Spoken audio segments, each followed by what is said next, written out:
السلام علیکم ورحمۃ اللہ تعالی وبرکاتہ۔ نحمده ونصلی ونسلم علی رسولہ الکریم، اما بعد فاعوذ باللہ من الشیطان الرجیم، بسم اللہ الرحمن الرحیم۔ ان اللہ وملائکتہ یصلون علی النبی یا ایہا الذین آمنوا صلوا علیہ وسلموا تسلیما۔ اللہم صلی علی سیدنا و مولانا محمد معدن الجود والکرم وآلہ الکرام وابنہ الکریم وبارک وسلم صلاۃ و سلاما علیک یا رسول اللہ صلی اللہ تعالی علیہ وسلم۔ حیض و نفاس کے احکام بیان کیے جا رہے ہیں۔ اس میں آگے یہ سوال ہے کہ حیض و نفاس کی حالت میں معلمہ قرآن پڑھا سکتی ہے؟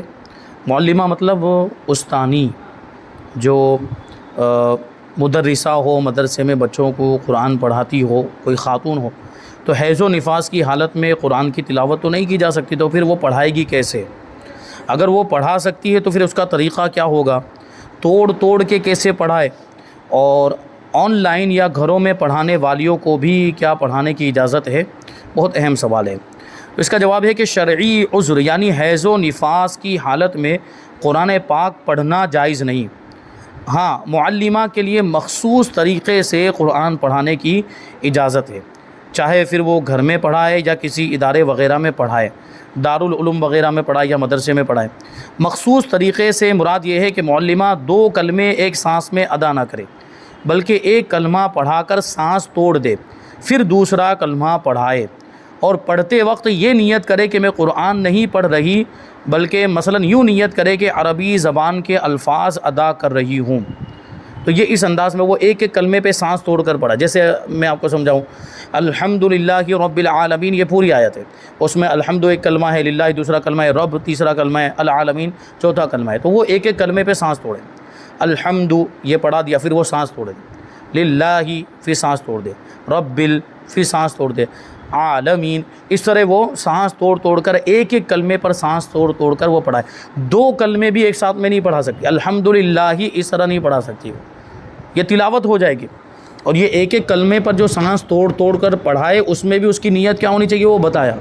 اس کی نیت یہ ہونی چاہیے کہ وہ عربی زبان کے کچھ کلمات ادا کر رہی ہے، وہ بس قرآن کی تلاوت کی نیت تو کر ہی نہیں سکتی، یہ بس وہ پڑھانے کے لیے اس انداز میں اس کو اجازت ملی ہے۔ تو ایک ایک کلمے پہ وہ سانس توڑ کر پڑھائے۔ اور جو ایک ایک حرف کر کے ہجے کرواتے ہیں، اس میں اصلاً کوئی حرج نہیں، یعنی جب ایک ایک کلمہ اس کو پڑھانے کی اجازت ہے تو ہجے تو ایک ایک حرف میں مطلب اس کو الگ الگ کر کے پڑھایا جاتا ہے۔ اس میں تو جیسے ابھی الحمدو کی ہی ہجے کرے تو کیا ہو جائے گا؟ حمزہ لام زبر ال، حا میم زبر ہم، الحم دال پیش دو، الحمد، تو اس میں تو اور ٹکڑے ہو گئے، تو اس میں تو کوئی حرج نہیں بالکل بھی، یعنی وہ اگر ہجے کروا رہی ہے تو وہ کروا سکتی ہے، اس میں کوئی حرج نہیں ہے، بلکہ ایک کلمے کے مختلف حروف ایک سانس میں بھی پڑھ سکتی ہے۔ ہاں، ایک کلمے سے زیادہ ایک سانس میں پڑھنے کی اجازت نہیں ہے۔ ایک کلمے کو بھی توڑ کے اگر پڑھ رہی ہے، یہ بھی ہو سکتا ہے کہ ایک کلمہ تو پڑھنے کی اجازت ہی ہے، کبھی ایسا ہو سکتا ہے کہ وہ ایک کلمے کو بھی توڑ دیا، آدھا پہلے پڑھا دیا، آدھا بعد میں پڑھایا۔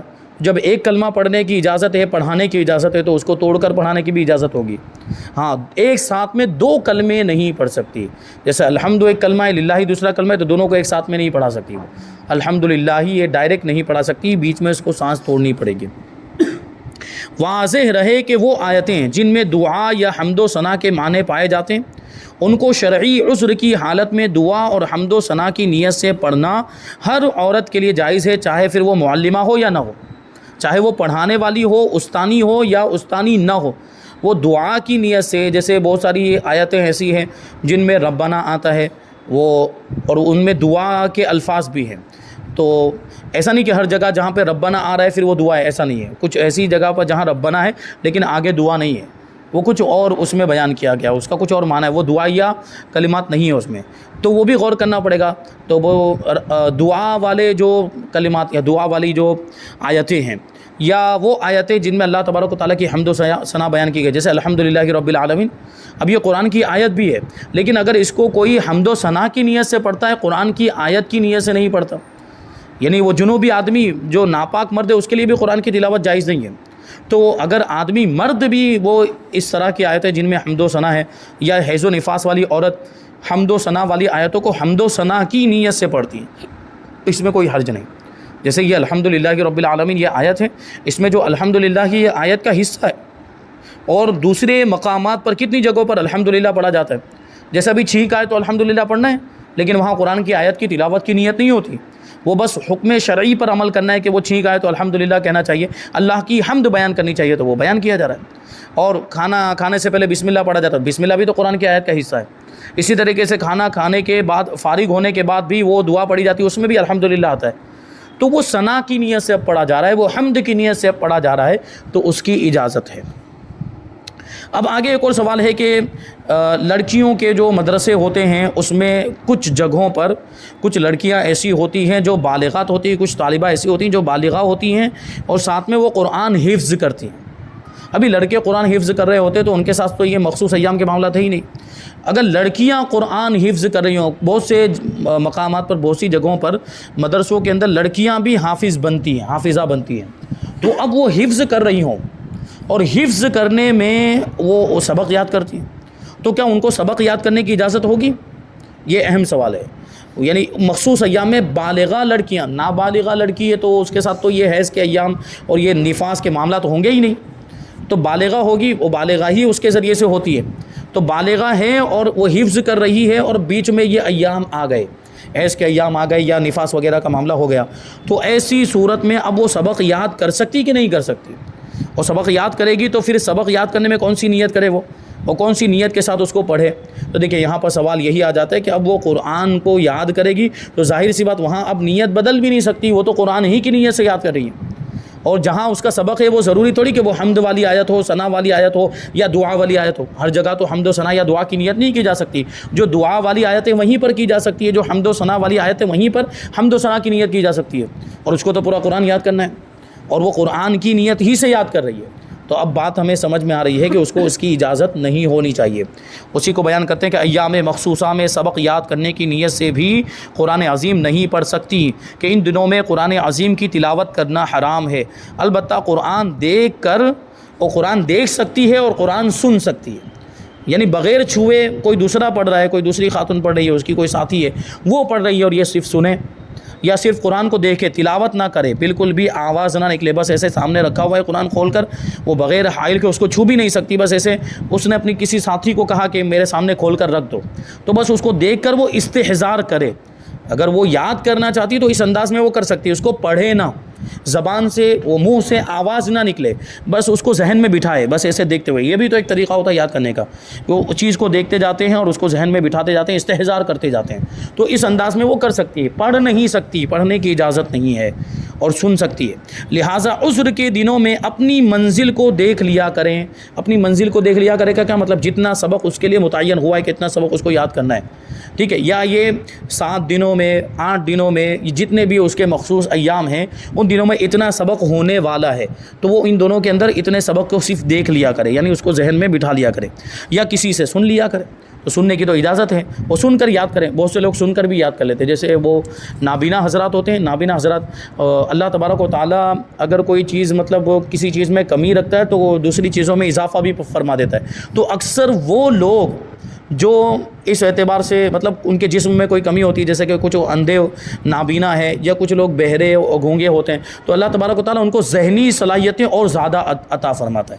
تو نابینا بہت سے ایسے حضرات کو دیکھا گیا کہ انہوں نے سن سن کر پورا قرآن یاد کر لیا. نابینا حفاظ بھی پائے جاتے ہیں، تراویح بھی پڑھاتے ہیں، یہاں تک کہ وہ اپنے ساتھ میں ایک دوسرے حافظ صاحب کو رکھتے ہیں، وہ حافظ صاحب ان کو سناتے رہتے ہیں اور وہ اپنا اس کو سن کر یاد کرتے رہتے ہیں. اس طریقے سے وہ پورا قرآن مجید حفظ بھی کر لیتے ہیں. اور ایسے بہت سارے لوگ آپ کو ملیں گے. تو نابینا تو وہ تو ان کا تو پورا یاد کرنے کا دور و مدار سننے پر ہی ہے. اب وہ سنایا ہے اس نے تو سنانے والے نے جیسا سنایا وہ سن کر اس کو یاد کریں گے. اچھا کبھی سنانے والا غلط سنا دے تو پھر وہ غلط ہی یاد کر لیں گے وہ، کیونکہ انہوں نے ویسا ہی سنا ہے. تو کبھی اس طرح کے بھی کچھ معاملات ہوتے ہیں. جیسے ہمارے سامنے ایک بات آئی تھی کہ وہ ایک حافظ صاحب نابینا وہ حافظ صاحب تھے، انہوں نے تراویح پڑھا، ایک جگہ ان کی غلطی ہوئی، ان کو لقمہ دیا گیا، وہ لقمہ لے ہی نہیں رہے کیونکہ ان کو ایسا لگ رہا تھا کہ میں صحیح پڑھ رہا ہوں. ان کو اپنی یادداشت پر بھروسہ تھا اور انہوں نے یاد بھی کیا ہوا تھا، جو یاد کیا ہوا تھا وہی پڑھ رہے ہیں، لیکن ان کو سنایا ہی غلط گیا تھا. جس نے ان کو سنایا تھا اس نے ہی غلط پڑھا تھا تو انہوں نے وہی یاد کر لیا تھا، تو اب وہ غلط پڑھ رہے ہیں لیکن اس کو صحیح سمجھ رہے ہیں، تو ایسا بھی ہوتا ہے۔ تو بہرحال ان کا تو دار و مدار سننے پر ہی ہے۔ اور آگے دیکھیں، کیا حیض کی حالت میں عورت قرآن شریف کی تلاوت سن سکتی ہے؟ تو یہ بات آ چکی ہے۔ نیز اگر اس نے آیت سجدہ سنی تو اس پر سجدہ تلاوت لازم ہوگا یا نہیں؟ یہ بات بھی پہلے آ چکی ہے، تو اس کو سرسری طور پر شامل کر لیتے ہیں۔ فرماتے ہیں کہ حائضہ عورت قرآن مجید کی تلاوت سن سکتی ہے، ممانعت صرف قرآن مجید پڑھنے یا اس کو بلا حائل چھونے کی ہے۔ پڑھ نہیں سکتی اور اس کو بغیر کسی حائل یعنی بغیر کسی آڑ اور بیچ میں کپڑا وغیرہ نہ ہو تو قرآن مجید کو چھونے کی اجازت نہیں ہے۔ جزدان میں رکھا ہوا ہے قرآن مجید یا کوئی کپڑا ہے رومال وغیرہ، اس سے اگر وہ چھونا چاہتی ہے تو چھونے کی اجازت ہے، اور سننے کی کہیں پر بھی ممانعت نہیں ہے، وہ سن سکتی ہے۔ نیز حائضہ عورت نے اگر آیت سجدہ سنی تو اس پر سجدہ تلاوت واجب نہیں ہوتا، کیونکہ آیت سجدہ پڑھنے یا سننے والے پر سجدہ اس وقت واجب ہوتا ہے جبکہ وہ وجوب نماز کا اہل ہو، یعنی اس پر نماز واجب ہو رہی ہو۔ ایسا شخص ہو تو اس پر آیت سجدہ سننے کی وجہ سے سجدہ تلاوت واجب ہوتا ہے، تو اس پر تو نماز واجب ہی نہیں ہے۔ جو حائضہ عورت حیض کی حالت میں ہے اس پر نماز ہی واجب نہیں ہے تو سجدہ تلاوت بھی واجب نہیں ہوگا۔ اور حائضہ وہی کہہ رہا ہے، اور حائضہ عورت وجوب نماز کی اہلیت نہیں رکھتی، یعنی اس پر نہ ان ایام میں نماز فرض ہوتی ہے اور نہ ہی بعد میں نماز کی قضا لازم ہوتی ہے، اس لیے آیت سجدہ سننے کی وجہ سے اس پر سجدہ تلاوت واجب نہیں ہوگا۔ آگے اور ایک سوال ہے کہ اگر نماز کا وقت شروع ہو چکا ہو اور عورت کو حیض آ جائے تو کیا عورت پر پاک ہونے کے بعد اس وقت کی نماز قضا کرنا لازم ہے؟ اس سے پہلے اس کے برعکس مسئلہ گزرا ہے کہ پوری نماز کے وقت میں وہ حائضہ رہی، پوری نماز کے وقت میں وہ ناپاک رہی، آخری وقت میں وہ پاک ہوئی اور اس کو اتنا وقت مل گیا نماز کے پورے وقت میں سے کہ وہ غسل کر کے اور لباس پہن کر، جتنا لباس پہننا ضروری ہے وہ کم سے کم تکبیر تحریمہ کہہ سکتی ہو، تو وہ اس وقت کی نماز اس پر لازم ہو جائے گی، یعنی اس کے اندر اسی وقت کے اندر پڑھ لی تو ادا ہو گئی، لیکن اگر نہیں پڑھی تو اس کی قضا اس پر لازم ہو جائے گی، یعنی بعد میں اس کو قضا کرنا پڑے گا۔ لیکن یہاں الٹا ہے، یہاں کیسا ہے کہ وہ نماز کا وقت شروع ہو چکا تھا اور عورت کو حیض آ گیا تھا، تو اب ایسی صورت میں یعنی نماز کے شروع کے وقت میں وہ پاک تھی اور آخری کا وقت آتے آخری کے وقت میں، جیسے مثال کے طور پر ظہر کا جو وقت ہے وہ 5:05 تک رہتا ہے اور وہ 4:30 بجے حائضہ ہو گئی، جبکہ اس سے پہلے جو ظہر کی نماز کا وقت گزرا ہے وہ تقریباً 12:52 سے شروع ہو جاتا ہے، تقریباً ابھی کا وقت ہوتا ہے بدلتا رہتا ہے، تو 12:52 سے لے کر 4:30 بجے تک تو وہ پاک تھی، اس میں اس نے ظہر کی نماز نہیں پڑھی، لیکن جب آخری وقت آیا، یہ 4:30 بجے کا وقت آیا تو وہ ناپاک ہو گئی، اس کو حیض آ گیا، تو اب بعد میں وہ پاک ہوگی تو کیا یہ ظہر کی نماز اس کو پڑھنی پڑے گی؟ یہ سوال ہے۔ فرماتے ہیں کہ نماز کا وقت داخل ہو چکا اور عورت نے ابھی تک نماز ادا نہ کی کہ اسے حیض یا نفاس آ گیا تو پاک ہونے کے بعد عورت پر اس نماز کی قضا لازم نہیں، کیونکہ فرضیت نماز کا سبب حقیقی حکم الہی اور سبب ظاہری وقت ہے، یعنی نماز جو فرض ہوتی ہے اس کا سبب حقیقی کیا ہے؟ اللہ کا حکم ہے۔ ہم نماز کیوں پڑھتے ہیں؟ کیونکہ اللہ نے حکم دیا اقیموا الصلاۃ، نماز قائم کرو، نماز ادا کرو، اس لیے ہم نماز ادا کرتے ہیں، اور 5 وقت کی نمازوں کا حکم دیا ہے، 5 وقت کی نمازوں کو ہمیں ادا کرنا ہے اللہ کے حکم کی وجہ سے، لیکن اس کا سبب ظاہری کیا ہے؟ وہ ہے وقت۔ ابھی 5 وقت کی نمازیں ہم کو پڑھنی ہے، لیکن ظہر کی نماز ہم کب پڑھیں گے؟ جب ظہر کا وقت آئے گا تب پڑھیں گے۔ عصر کی نماز کب پڑھیں گے؟ جب عصر کا وقت آئے گا۔ مغرب کی نماز اس وقت پڑھیں گے جب مغرب کا وقت آئے گا۔ تو یہ وقت جو ہے وہ سبب ظاہری ہوا، اور اس کے کسی بھی جز میں نماز ادا کی جائے تو فرض ذمے سے ساقط ہو جاتا ہے، یعنی وقت کے کسی بھی حصے میں اگر ہم نماز ادا کر لیں تو وہ نماز ادا ہو جائے گی، یعنی فرض ساقط ہو جائے گا۔ اگرچہ کچھ چیزیں جو مستحبات میں آتی ہے وہ اذان وغیرہ اور جماعت وغیرہ کے معاملات ہوں گے، لیکن اگر وہ پڑھ لیتا ہے وقت کے اندر اس نے نماز پڑھی ہے تو فرض ساقط ہو جائے گا۔ جماعت چھوڑنے کی وجہ سے جو واجب چھوٹے گا وہ اس کا گناہ ہوگا، وہ الگ چیز ہے، لیکن جو فرض ساقط ہونے کی بات ہے تو فرض ذمے سے اتر جائے گا، تو پورے وقت کے کسی بھی جز میں نماز ادا کی جا سکتی ہے۔ ابتدائی وقت ہی میں نماز ادا کرنا لازمی نہیں ہے، جیسے ابھی ظہر کا وقت 12:52 پر شروع ہوا تو اس کا مطلب نہیں ہے کہ 12:53 پر بھی ہم نماز پڑھنے کے لیے کھڑے ہو جائیں، ایسا ضروری نہیں، بلکہ عام طور پر تو لیٹ ہی 1 گھنٹے بعد پڑھتے ہیں، پونے گھنٹے کے بعد پڑھتے ہیں، کچھ نہ کچھ اس کا وقت گزارنے کے بعد پڑھتے ہیں۔ تو فوراً یعنی ابتدائی وقت ہی میں نماز ادا کرنا لازم نہیں۔ اس اختیار کے سبب اگر کسی نے اول وقت میں نماز ادا نہ کی یہاں تک کہ اسے ایسا عذر لاحق ہو گیا جس کی وجہ سے نماز ساقط ہو جائے تو اس وقت کی نماز معاف ہے اور اس کی قضا بھی لازم نہیں ہوتی۔ جیسے کہ یہاں پہ حائضہ کے اندر ہوا کہ حائضہ ابتدائی وقت میں پاک تھی، وہ ابتدائی وقت میں نماز پڑھ سکتی تھی لیکن اس نے نہیں پڑھی، اس نے سوچا کہ ابھی یہ کچھ کام کاج کر لیتی ہوں، گھر کا کھانا وغیرہ بنانا تھا، صاف صفائی کرنی، وہ کر رہی تھی، اور یہ سوچ کر کہ میں جب آدھا گھنٹہ باقی ہوگا وقت کے اندر تو میں پڑھ لوں گی، لیکن جب آدھا گھنٹہ باقی تھا وقت ختم ہونے میں تو اسے حیض آ گیا۔ تو ایسی صورت میں چونکہ اس میں بھی گنجائش تھی نماز کو ادا کرنے کی، آخری وقت تک گنجائش رہتی ہے، تو یوں نہیں کہا جائے گا کہ اس پر پہلے ہی وقت میں ادا کرنا لازم تھا اس لیے اب قضا لازم ہو گئی، نہیں، وہ آخری وقت میں بھی پڑھ سکتی تھی، اور آخری وقت میں جب وہ پڑھ سکتی تھی اسی وقت میں وہ ناپاک ہو گئی تو اب یہ قضا لازم نہیں ہوگی، اس نماز کی قضا اس پر لازم نہیں ہوگی۔ اب آگے بہت اہم سوال ہے، اس کو توجہ کے ساتھ سماعت کریں گے۔ کہتے ہیں کہ حج کے موقع پر اگر کسی عورت کو 8 ذو الحجۃ الحرام کے دن ماہواری آئے اور ماہواری ختم ہونے سے پہلے اس کی واپسی کا ٹکٹ ہو اور اس نے طواف زیارت نہ کیا ہو، ٹکٹ منسوخ کروانے میں شدید دشواری کا سامنا ہو، یعنی ٹکٹ کینسل کروانے میں دشواری کا سامنا ہو، تو اس صورت میں اس کے لیے شریعت مطہرہ کی روشنی میں کیا حل ہے؟ جواب، ایسی عورت اپنا ٹکٹ منسوخ کروائے، یعنی سب سے پہلے تو حکم یہ ہوگا کہ ٹکٹ کینسل کروائے، ٹکٹ کینسل کروا کے آگے کی فلائٹ جب وہ پاک ہو جائے گی، پاک ہونے کے بعد جو طواف زیارت اس کو کرنا ہے، جو فرائض جو حج کے ہیں وہ ادا کرنے ہیں، اس میں طواف زیارت کے لیے پاکی ضروری، ورنہ وقوف عرفہ کر سکتی ہے وہ۔ طواف زیارت کے اندر یہ مسئلہ پیش آئے گا خاص طور پر، تو طواف زیارت یہ 12 ذی الحجہ تک کیا جا سکتا ہے، اور 12 ذی الحجہ سے اگر مؤخر کریں گے تو دم لازم ہو جاتا ہے، 12 ذی الحجہ سے اگر تاخیر کی تو دم لازم ہو جائے گا، اور اگر طواف زیارت کو چھوڑ دیا تو حج ہی ادا نہیں ہوگا۔ طواف زیارت فرض ہے، اگر اس کو چھوڑ دیا اور واپس آ گئی تو حج ہی ادا نہیں ہوا، اور وہ احرام کی پابندیوں سے بھی باہر نہیں، احرام کی پابندیوں سے تو باہر ہو چکی ہوگی، لیکن طواف زیارت ادا نہ کرنے کی وجہ سے اس کا حج رہ گیا ہے، یہ مسئلہ ہے۔ تو کہتے ہیں کہ ایسی عورت اپنا ٹکٹ منسوخ کروائے اور پاک ہونے کے بعد طواف فرض ادا کرے، اگرچہ 12ویں کے بعد ہی پاک ہو۔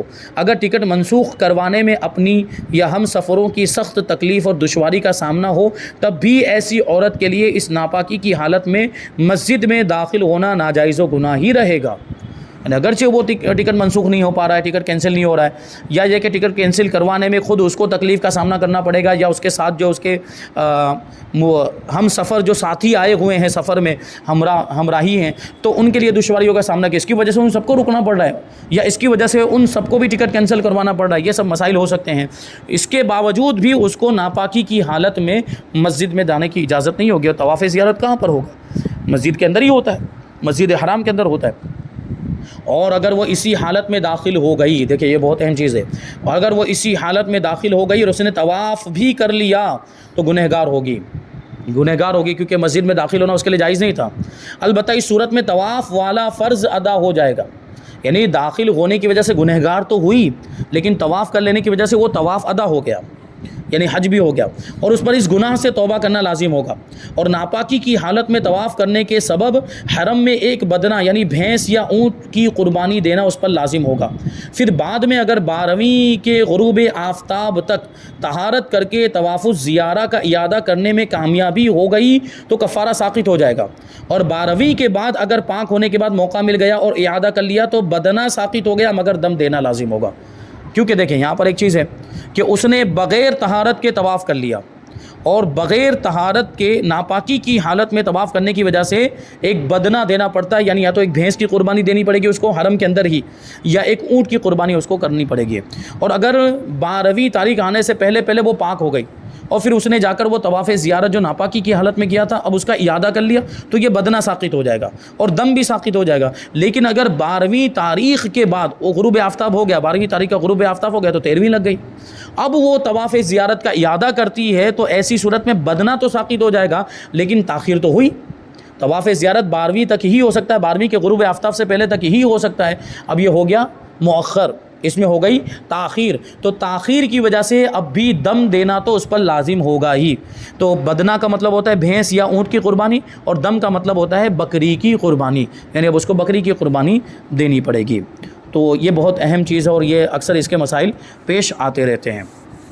آگے سوال ہے کہ عورت حج اور عمرہ کے لیے حیض روکنے والی گولیاں کھا سکتی ہے یا نہیں؟ ضمناً اس کا بیان آ چکا ہے۔ جی ہاں استعمال کر سکتی ہے، لیکن اس کی شرط ابھی آگے بیان کریں گے۔ گولیاں استعمال کر سکتی ہیں بشرطے کہ جسمانی طور پر کسی بڑے اور فوری ضرر اور نقصان کا وہ سبب نہ بنے، کہ اگر بہت بڑا نقصان ہو جائے گا، بہت بڑا ضرر لاحق ہو جائے گا اس کو، یا کوئی بہت بڑی بیماری لاحق ہو جائے گی اس کی گولیاں کھانے کی وجہ سے۔ کیونکہ دیکھیں یہ گولی کھانا مطلب یہ ہے کہ فطرت کا مقابلہ کرنا۔ فطرت تو یہی ہے، انسانی فطرت، عورت کی خلقت اسی طرح ہوئی کہ اس کو حیض آتا ہے، اب وہ اس کی طبیعت والی چیز ہے، اب اس کو آپ روکیں گے تو کچھ نہ کچھ اس کا نقصان ہوگا۔ تو اگر کوئی بہت بڑا اس کی وجہ سے ضرر ہو جائے گا، نقصان ہو جائے گا، یا کوئی فوری بیماری ہو جائے گی تو کھانے کی اجازت نہیں ہے۔ کہتے ہیں کہ بشرطے کہ جسمانی طور پر کسی بڑے اور فوری ضرر کا سبب نہ بنے، اور اگر جسمانی طور پر کسی بڑے اور فوری ضرر کا وہ گولیاں سبب بنتی ہیں تو پھر اجازت نہیں ہے۔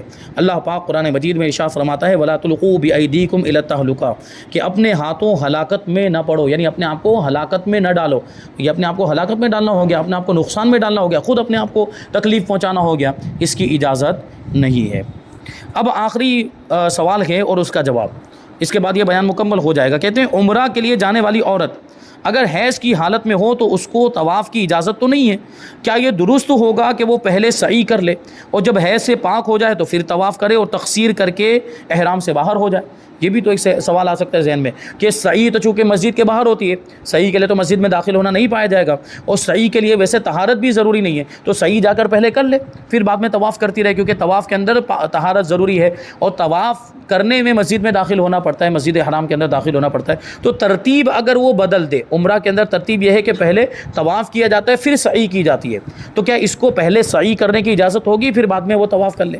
تو اس کا جواب یہ ہے کہ حیض کی وجہ سے عورت جب طواف نہ کر سکتی ہو تو اس کی سعی بھی درست نہیں ہوگی، کیونکہ سعی کے لیے اگرچہ طہارت شرط نہیں مگر یہ شرط ہے کہ سعی پورے طواف یا اس کے اکثر یعنی 4 پھیروں کے بعد ہو، یعنی اس کا طواف کے بعد ہونا ضروری ہے۔ سعی جو ہے وہ طواف کے بعد ہی ہو سکتی ہے، یا تو پورے طواف کے بعد ہو یا طواف کے اکثر حصے کے بعد۔ وہ 4 چکر لگائے جاتے ہیں، 4 چکر طواف کیا جاتا ہے، اس میں سے 4 ہو جائے تو یہ اکثر حصہ اس کا ہو گیا ہے۔ اگر یہ اس انداز میں اس نے طواف کر لیا تھا اور پھر یہ ناپاکی وغیرہ کے معاملات آئے ہوں تو وہ جا کر پھر سعی کر سکتی ہے، لیکن اس سے پہلے طواف سے پہلے اس کو اجازت نہیں ہے۔ تو یہاں پر حیض و نفاس کے احکام کا بیان مکمل ہوا۔ اس کے بعد ہے استنجا کا بیان۔ استنجا مطلب کہ حاجت سے فارغ ہونے کے بعد جو صفائی اور کی جاتی ہے اور پانی لیا جاتا ہے اس کو استنجا کہا جاتا ہے۔ تو انشاءاللہ اس کے تفصیلی احکام آئندہ درس میں شامل کریں گے۔ اللہ تبارک و تعالیٰ کی بارگاہ میں دعا ہے کہ جو کچھ بھی بیان ہوا اس پر ہم سب کو عمل کرنے کی توفیق عطا فرمائے۔ وما علینا الا البلاغ۔ السلام علیکم۔